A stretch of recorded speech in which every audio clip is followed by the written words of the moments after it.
అధ్యక్ష వర్గము, అలాగే నేను చాలా గౌరవించే జస్టిస్ సుదర్శన్ రెడ్డి గారు, అలాగే జస్టిస్ చంద్రకుమార్ గారు, చిరకాల మిత్రుడు ప్రొఫెసర్ డిఎన్, సరే వనమాల్ గారు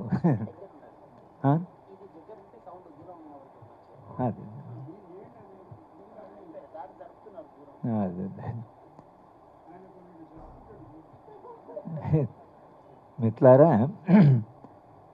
ఈ పుస్తకము ఒక పుస్తకం రూపంలో వస్తుందని నేను అనుకోలేదు. నేను బెంగళూరు వెళ్ళినప్పుడు ఒక మీడియా మిత్రుడు మిమ్మల్ని ఇంటర్వ్యూ చేయాలి అని ప్రత్యేకంగా ఒక గంటన్నర 2 గంటల పాటు నన్ను ఆయన ఇంటర్వ్యూ చేసి ఆయన స్టూడియోలోనే ఇది రికార్డు జరిగింది. ఆ తర్వాత సరే శాంతి చర్చల ఈ మొత్తం చర్చ ప్రారంభమైనప్పటి నుంచి నేను చేసిన 2 ప్రసంగాలు, అలాగే నేను కడప వెళ్ళినప్పుడు అక్కడ ఒక మీడియా మిత్రుడు చేసిన ఇంటర్వ్యూ, ఇవన్నీ కూడా ఈ పుస్తకంలో ఉన్నాయి. పుస్తకము రాయాలి అని అన్నప్పుడు పుస్తకానికి ఒక ప్రణాళిక, దానికి ఒక స్ట్రక్చరు అది ఉంటాయి. ఈ పుస్తకంలో ప్రతి వ్యాసానికి ఆ స్ట్రక్చరు ఉండడం చాలా కష్టం. కేవలము శంకరం గారి మెమోరియల్ లెక్చర్ మాత్రమే లిఖిత రూపంలో రాయడం జరిగింది. అది కూడా నేను చాలా ప్రసంగాలు చేశాను, స్మారకోపన్యాసాలు కూడా దేశవ్యాప్తంగా ఇచ్చాను. కానీ కొన్ని ప్రసంగాలు నేను రాయలేదు, కానీ నేను వెళ్ళి మాట్లాడడం జరిగింది. కానీ శంకరం గారి స్మారకోపన్యాసం అంటే నేను ఫలానా స్మారకోపన్యాసం ఇచ్చాను అని శంకరం గారు చెప్తే పేపర్ ఏది అనేవాడు. పేపర్ అంటే పేపర్ రాయడం కావాల్సిన, పేపర్ రాయకుండా స్మారకోపన్యాసం ఎట్లా ఇస్తారు? స్మారకోపన్యాసం చేయడం అంటేనే అది గుర్తుగా ఉండిపోవడం, ఆ వ్యక్తిగా కాకుండా ఆ అంశం.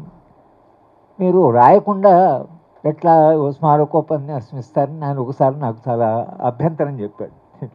అందుకని సారు స్మారకోపన్యాసం కనీసం రిటర్న్లో ఉండాలని కొంత ప్రెషరు, టైం ప్రెషర్న అది రాయడం జరిగింది. కనుక ఇంటర్వ్యూ చేసేప్పుడేమో ఇంటర్వ్యూ చేసేవాళ్ళు, వాళ్ళు అడిగే ప్రశ్నలు, వాళ్ళ ఇంట్రెస్టు అవి వేరుంటాయి. తర్వాత ప్రసంగాలు చేసేటప్పుడు ఈ 2 ప్రసంగాలు ఏవైతే ఇంట్లో మనము చేర్చామో, ఆ ప్రసంగం చేసేటప్పుడు నా ప్రసంగానికి ముఖ్యంగా ఇప్పుడు డిఎన్ మాట్లాడినా, ఇంకా బాలగోపాల్ మాట్లాడినా, చూసినట్టుగా మనకు స్ట్రక్చర్ ఉంటుంది. నేను సాధారణంగా ఉపన్యాసం ఇచ్చేప్పుడు చాలా అటు ఇటు వెళ్తుంటాను.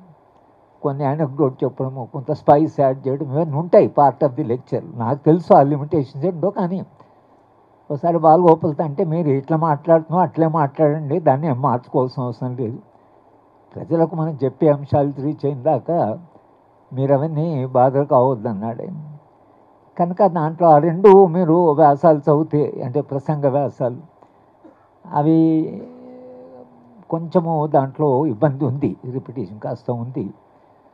సరే దాన్ని మళ్ళీ ఒకవేళ రివైజ్ చేస్తే ఆ పరిమితులు ఏవైతున్నాయో వాటిని మేము, కానీ ఇది పుస్తక రూపంలో తేవాలనేది రాఘవాచార్య తన గురించి మాట్లాడొద్దని అంటుంటాడు, కానీ మాట్లాడకుండా ఉండలేం.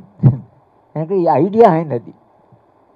ఈ బెంగళూరులో ఇచ్చిన ఇంటర్వ్యూ కానీ, శంకరం గారి లేదా మిగతా ప్రసంగాలు కానీ ఒక పుస్తక రూపంలో ఇప్పుడున్న సందర్భంలో ఒక పుస్తక రూపంలో వస్తే దానికి చాలా ప్రయోజనం ఉంటుంది. ఎందుకంటే శాంతి చర్చలు జస్టిస్ చంద్రకుమార్ గారు అయితే దాన్ని చాలా విస్తృతంగా వారు తిరుగుతున్నారు.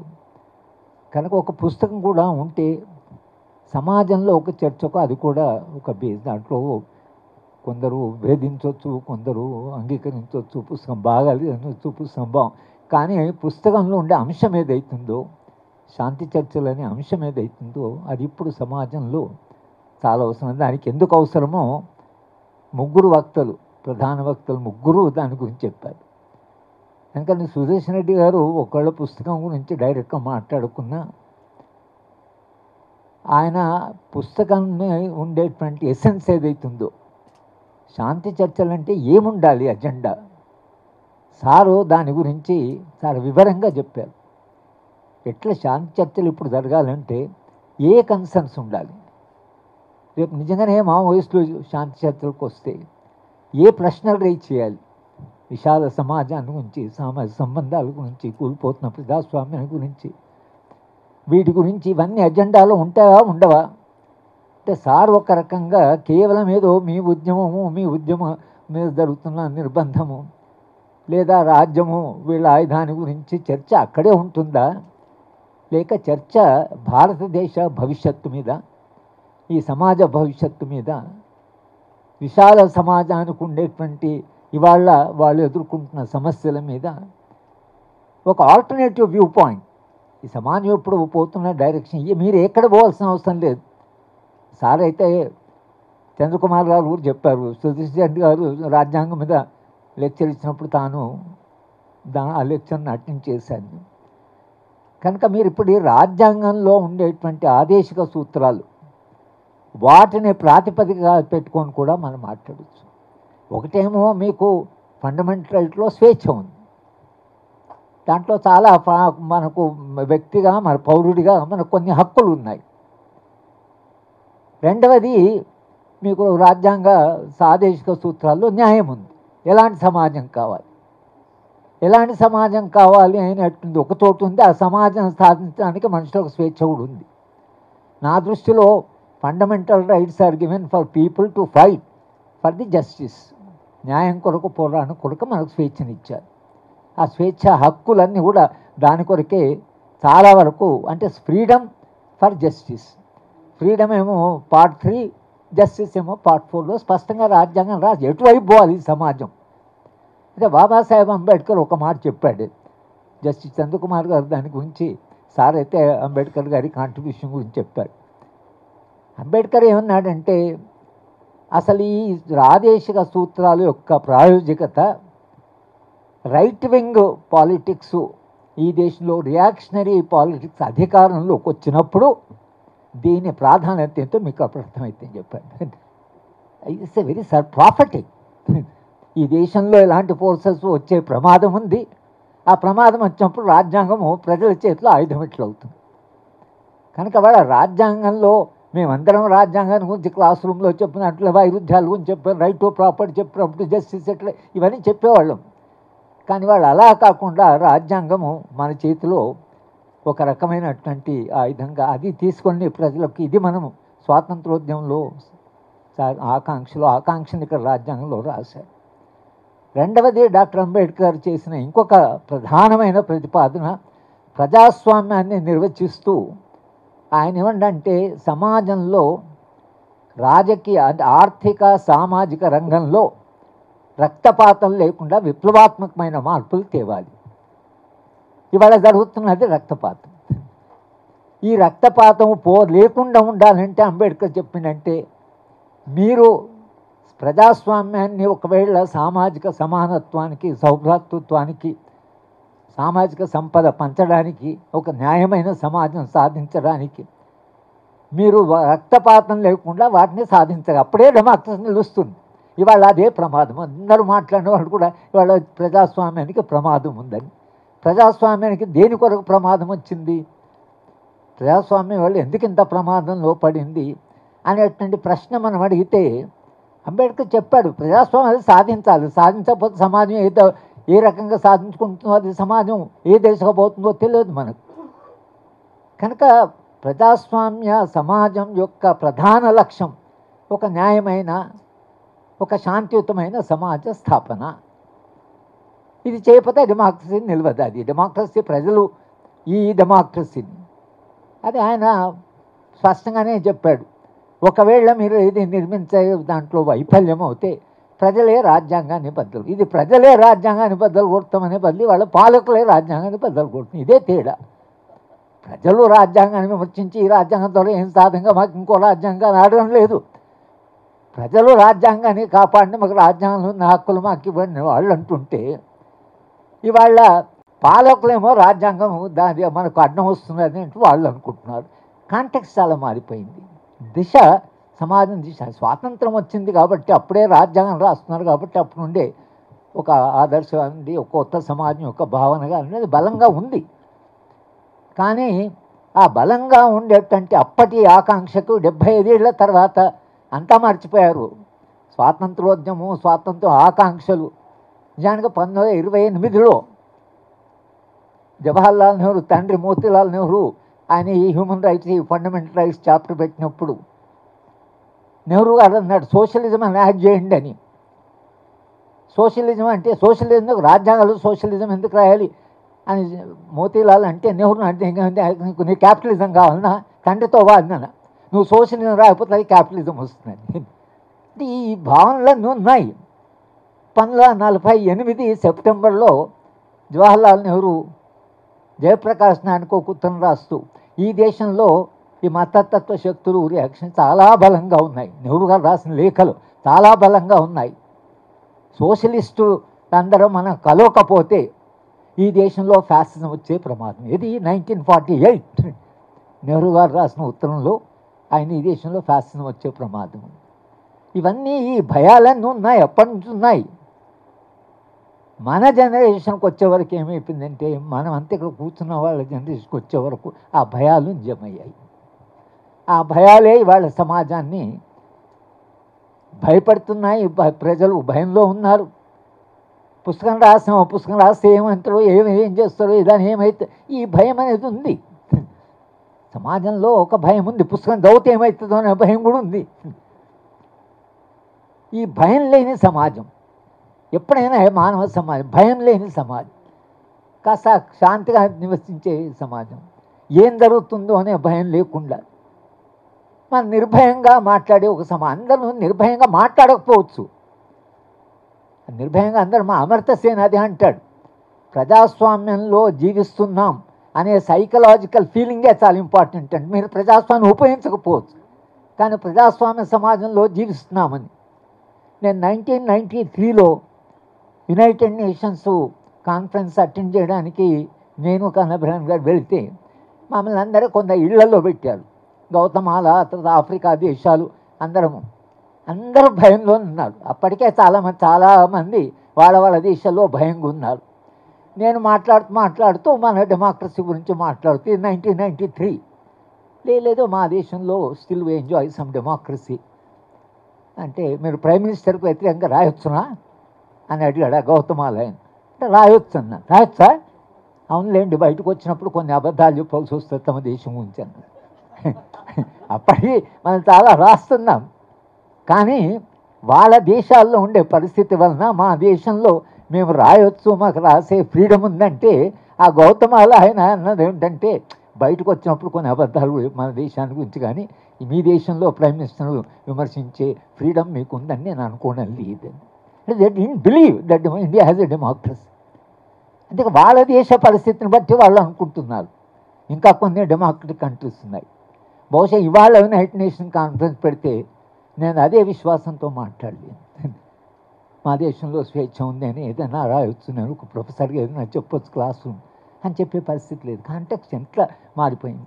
దానికి డిఎన్ గారు చెప్పారు అసలు కాంటెక్స్ట్ ఎలా మారింది, వాళ్ళ ఆర్థిక వ్యవస్థ ఎలా మారింది. దానికి విజయ్ కూడా ఇద్దరు ఎకానమిస్ట్ కాబట్టి వాళ్ళ ఎకనామిక్ కాంటెక్స్ట్ ఎలా మారింది. ఈ ఎకనామిక్ కాంటెక్స్ట్ మారడం వల్ల వాళ్ళు ఒకవేళ చంద్రకుమార్ గారు చాలా గట్టిగా మాట్లాడుతున్నారు సార్. ఇప్పుడు ప్రాబ్లం ఏంటంటే ఈ ప్రభుత్వంలో ఈ ప్రభుత్వానికి కూడా ఈ అధికారంలో ఉండేవాడు కూడా ఫ్రీడమ్ లేదు.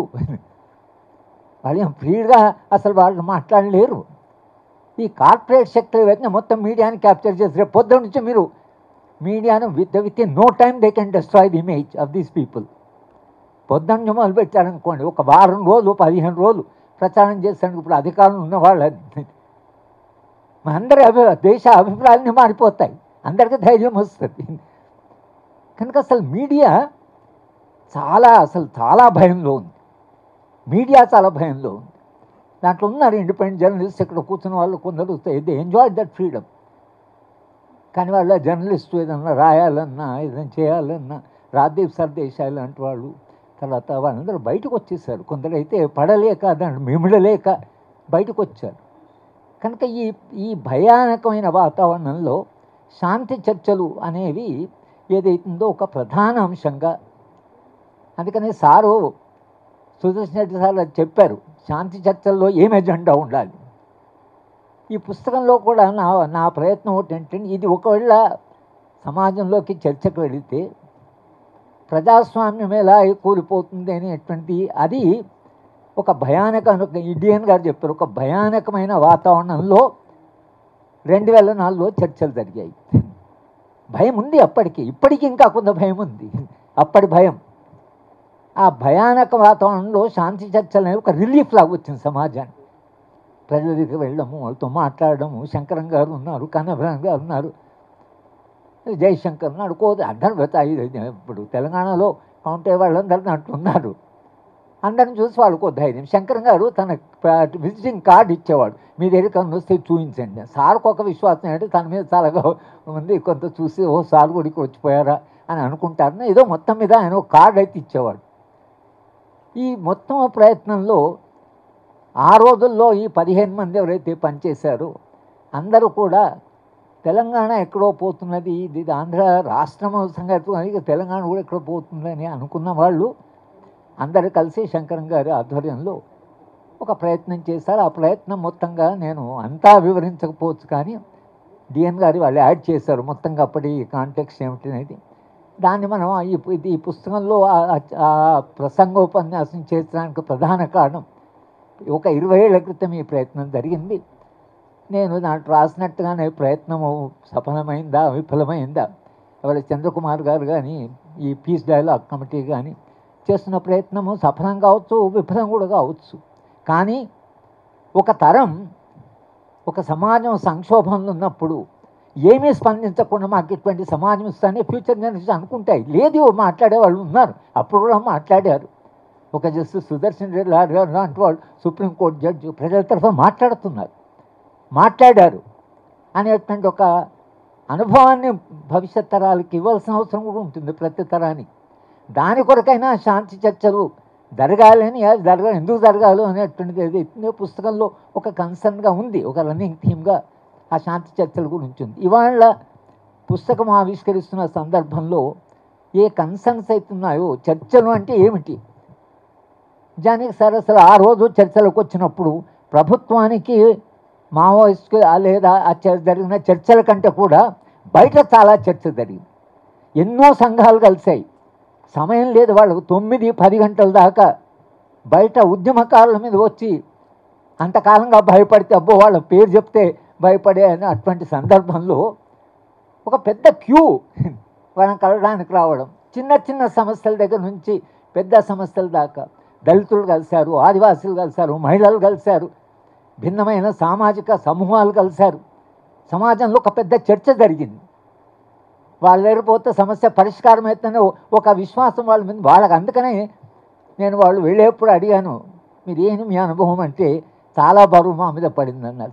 ఇంత బరువు పడుతుందని మేము అనుకోలేదు, కానీ చాలా బరువు పడేసింది సమాజం మా మీద, అందరూ వచ్చి సమస్యలు మాకు చెప్పారు అన్నారు. అంటే ఈ మొత్తము ప్రయత్నం ఏదైతుందో, ఈ ప్రయత్నంలో అనుభవాన్ని చెప్పాం, 20 ఏళ్లలో వచ్చిన మార్పు చెప్పాం. మళ్ళీ ఇప్పుడు పరిస్థితి ఏదైతుందో చాలా విషమంగా మారింది. ఇప్పుడు పరిస్థితి అప్పటికంటే చాలా సంక్లిష్టంగా ఉంది. ఈ సందర్భంలో ఈ పుస్తకము ఏదో ఒక ప్రయోజనము కలిగిస్తుందని రాఘవాచారి గారు ఇది నాకు సజెస్ట్ చేసాము, ఇది వేస్తే బాగుంటుంది ఇది, ఎందుకంటే దీంట్లో కొన్ని కన్సర్న్స్ ఉన్నాయి, అన్నింటిలో ఒక రన్నింగ్ థీమ్ ఉంది. సమాజంలో ఒక పుస్తక రూపంలో ఇది పోతే అది చదివిన వాళ్ళు కొంత సామాజిక అప్పటి అనుభవాన్ని ఇప్పటి అనుభవాన్ని బేరీజ్ వేసుకొని మళ్ళీ ఒకసారి ఆలోచించడానికి లేదా చర్చించడానికి, పుస్తకం విమర్శ కూడా రావద్దు, పుస్తకాన్ని ఎవరందరూ మెచ్చుకుంటారని నేను అనుకోండి, కానీ విమర్శ అయినా మంచిదే కదా, చర్చ అయితే జరగాలి. నేను తీసుకున్న స్టాండ్ కరెక్ట్ కాదని అంత ధైర్యం అన్న కావాలి సమాజానికి. హరగోపాల్తో మేము ఈ పుస్తకం అంతా ఇది ఆయనంతా ప్రో రెవల్యూషన్, ఇది పుస్తకం అంతా భయాస్తున్నా అనవచ్చు, అన్నా కూడా అనే ధైర్యం వాళ్ళకి రావాలి. విమర్శించవచ్చు, వేధించవచ్చు, చర్చ చేయొచ్చు అనేటువంటి ఏదైతుందో అది సమాజంలో చాలా అవసరం. అది లేకుండా సమాజంలో ముందుకు పోవడం చాలా కష్టం. కనుక పాలమూరు అధ్యయన వేదిక చాలా చిన్న సంస్థ, ఇదేమి రాష్ట్ర స్థాయి సంస్థ కూడా కాదు ఇది. కానీ సంస్థ సభ్యులు దీంట్లో రచయితలు ఉన్నారు, కవులు ఉన్నారు, కథా రచయితలు ఉన్నారు, కన్సర్న్స్ ఉన్న వాళ్ళు, పాటలు పాడేవాళ్ళు ఉన్నారు. ఈ 25-30 మంది అయినా మా లెవెల్లో ఆ స్థాయిలో ఒక జిల్లా స్థాయిలో ఒక ప్రయోగంగా పాలమూరు అధ్యయన వేదిక నడుస్తున్నది. బాలగోపాల్ గారు మా ఒక పుస్తకానికి ఆయన ఫోర్వర్డ్ రాసి, చివరి ఫోర్వర్డ్ ఆయన చనిపోయే ముందు, పాలమూరు అధ్యయన వేదిక ఎవరైనా సమాజంలో ఒక బాధ్యత నిర్వహించి ఆర్గనైజ్ కావాలంటే పాలమూరు అధ్యయన వేదిక నమూనాగా పనిచేస్తుందని అన్నాడు ఆయన. కనుక అధ్యయన వేదిక అన్ని చోట్ల కూడా, అన్ని జిల్లాలో కూడా ఇలాంటి అధ్యయన వేదికలు ఎవరైనా ముందుకు వచ్చి చాలా సమస్యలు, ఇక్కడ సమస్య, వ్యవసాయ సమస్య, కరువు సమస్య, కరువు చావుల సమస్య, వలస సమస్య, నీళ్ల సమస్య. నీళ్ళైతే ఇక మేము మాట్లాడిన రోజు చారితో మీరు మాట్లాడితే ఎవరైనా మీరు మాట్లాడండి, ఆయన తప్పకుండా నీళ్ళ గురించి మీతో మాట్లాడతాం. ఎందుకంటే ఆ నీళ్లు లేకపోతే, కరువు లేకపోతే ఆకలి చావులు మహబూబ్నగర్ జిల్లా అంతా చాలా అస్తవ్యస్తంగా సార్ అంటాడు నీళ్ళే కాదు కన్నీళ్ళే ఉన్నాయి దాంట్లో. కనుక ఈ పుస్తకము ఇంకా కొంత స్పందన ఎక్కువనే ఉంటుంది అనుకున్నాను. ఎందుకంటే శాంతిచర్చ వస్తున్నారు, జనం కూడా వచ్చి దాని గురించి ఏం మాట్లాడతారో వినడానికి వస్తున్నారు. కానీ ఈ ప్రయత్నాన్ని మీరు తప్పకుండా ఆహ్వానిస్తారని నాకుండే కన్సర్న్స్, నేను భిన్న రూపాల్లో చెప్పిన కన్సర్న్స్ పుస్తకం రూపంలో రావడం, పాలమూరు అధ్యయన వేదిక సభ్యులందరూ కూడా ఇది మనం వేయాలి అనేటువంటి ఒక భావన వలన ఈ పుస్తకం వేసాము. పుస్తకం పర్పస్ ఇవాళ ఆవిష్కరణ సందర్భంలో తప్పకుండా జరిగింది. చంద్రకుమార్ గారు కాలుష్యంతో ప్రారంభమయ్యారు, నిజమే. మీరు ఛత్తీస్గఢ్లో లేదా మీరు మహారాష్ట్రలో 1,20,000 చెట్లు కూలగొట్టాలి. 1,20,000 చెట్లు కూలగొట్టడానికి ఎన్విరాన్మెంటల్ మినిస్ట్రీకి పంపారు. ఎన్విరాన్మెంటల్ మినిస్ట్రీ ఉన్నదే ఎన్విరాన్మెంట్ కాపాడడానికి. 1,20,000 చెట్లు మంచిగా వాళ్ళు అప్రూవ్, కూలగొట్టండి. కూలగొట్టడానికి మినిస్ట్రీ ఎందుకు? మీరు కూలగొట్టడానికి పర్మిషన్ మినిస్ట్రీ ఎందుకు? కూలగొట్టడం ఆపడం కొరకని మినిస్ట్రీ పెట్టారు. కానీ మినిస్ట్రీ అప్రూవ్ చేసేసిందే కూలగొడుతున్నారు. తెలంగాణలో కూడా పరిస్థితి ఏమిటంటే కొంత కాంగ్రెస్ ప్రభుత్వం వింటున్నది అనేటువంటి ఒక అభిప్రాయం మనకు ఉన్నది. కానీ హైదరాబాద్ యూనివర్సిటీలో రావడం చెట్లు కూలగొట్టడం, 30 బుల్డోజులు పెట్టి ఎందుకు అసలు చెట్లు అంతా కూలగొట్టడం? అసలు మేము నిజంగా ఆ భూమిని కాపాడుకున్నల్లా ఎవ్వరు వచ్చి భూమి కావాలన్నా మా వైస్ ఛాన్సలర్ గోవర్ధన్ మేత గారినప్పుడైతే మినిస్టరే వచ్చాడు స్వయాన, ఎడ్యుకేషన్ మినిస్టర్ స్వయాన హైదరాబాద్ నుంచి మాకు ఒక 100 ఎకరాల భూమి కావాలి ఉర్దూ యూనివర్సిటీ ఇవ్వమని చెప్పాం. అంటే యూనివర్సిటీకి ఆ రోజు అంత అటానమీ ఉంది. ఒక మినిస్టరు, మా కన్సర్న్ మినిస్టరు, మేము డైరెక్టర్ నుంచి సెంట్రల్ యూనివర్సిటీ మినిస్టరు సెక్రటరీ ఇద్దరు వచ్చారు. ఇవ్వమని చెప్తే పాపం ఆయన సరేలేండి మీరు విశ్వవిద్యాలయానికి మీకు అంత ఇష్టం లేనప్పుడు మేము వేరే ల్యాండ్ చూసుకొని వెళ్ళిపోయారు. ఇదేది ఆ కల్చర్? ఇప్పుడు ఆ కల్చర్ ఏంది అసలు? మినిస్టర్ కాదు, చిన్న ఎంప్లాయీ మినిస్ట్రీ నుంచి వచ్చి చెప్పినా వినే పరిస్థితికి విశ్వవిద్యాలయాలు వచ్చాయి. కనుక హింస అనేటువంటి ఈ చర్చ ఏదైతుందో, ఒకటేంటంటే హింస, ప్రతిహింస కూడా ఒకటి ఉంటుంది. ఎందుకంటే ఒక ఉమెన్ మీద ఎవరైనా రేప్ చేయడానికి పోతే వాడు నిజంగానే ఆమె రేప్ చేసేటువంటి దాంట్లో వస్తే ఆమె తనను కాపాడుకోవడానికి అతని మీద ఒకవేళ బలప్రయోగం చేస్తే దాన్ని కూడా మనం హింస అంటామనే ప్రశ్న కూడా వస్తుంది. అంటే ఇవాళ ఎన్కౌంటర్ అని ఎందుకంటారంటే, ఇప్పుడు అది కూడా మానేస్తారు. కానీ ఎన్కౌంటర్ ఎందుకు అంటున్నారంటే, పోలీస్ వాళ్ళు ఎవరైతే అక్కడ ఉద్యమాన్ని ఎదుర్కొంటున్నారో వాళ్ళ ప్రాణం కూడా, రైట్ టు లైఫ్ వాళ్ళకు కూడా ఉంటుంది. కాబట్టి తమను ప్రొటెక్ట్ చేసుకోవడానికి ఒకవేళ ఏదన్నా ఫైర్ చేస్తే they can return the fire. ఇది ఎన్కౌంటర్. దానికి జస్టిఫికేషన్ ఏంటి? వాళ్ళ ప్రాణానికి భయం ఉందని.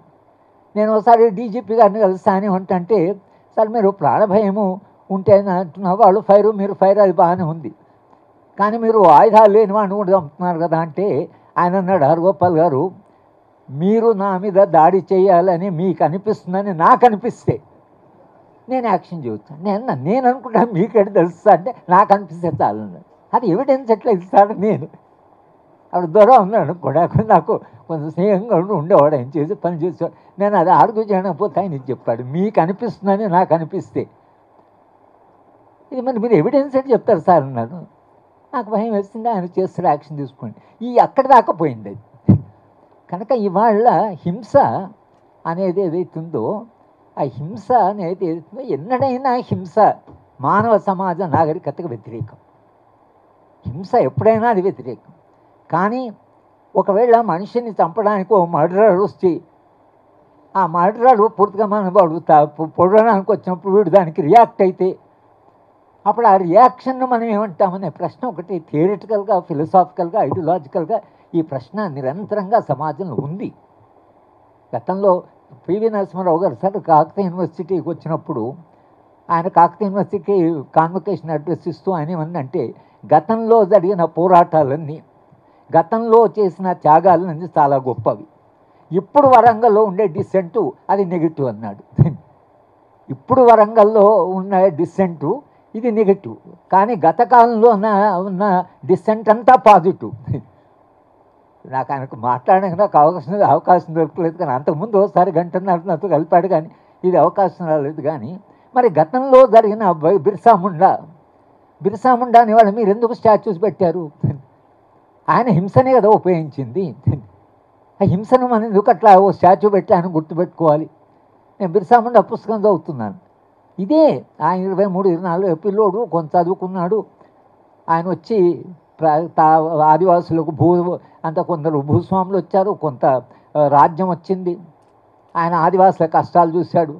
లేదేమో తప్పకుండా వీడు పోరాడవలసిందని బ్రిటిష్ వాడితో వాళ్ళు పోరాటంతో బిర్సా ముండా ఇప్పుడు ఎట్లా ఎగ్జాక్ట్ జరుగుతుందో ఆ పుస్తకం చదువుతా నాకు ఆశ్చర్యం ఏంటంటే, వాళ్ళలోనే సగం మంది సరెండర్ అయ్యి వాళ్ళతోనే ఒక గ్రూప్ ఫామ్ చేసి వాళ్ళ ద్వారానే వీళ్ళ స్థలాలని కనుక్కొని అట్లా బిర్సా ముండా పట్టుబడి బిర్సా ముండా చంపబడ్డాడు. 23 ఏట్లా చంపబడ్డాడు.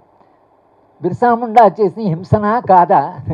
అది హింస అయితే మరి వాళ్ళకి స్టాచ్యూస్ ఎందుకు పెట్టినట్లు?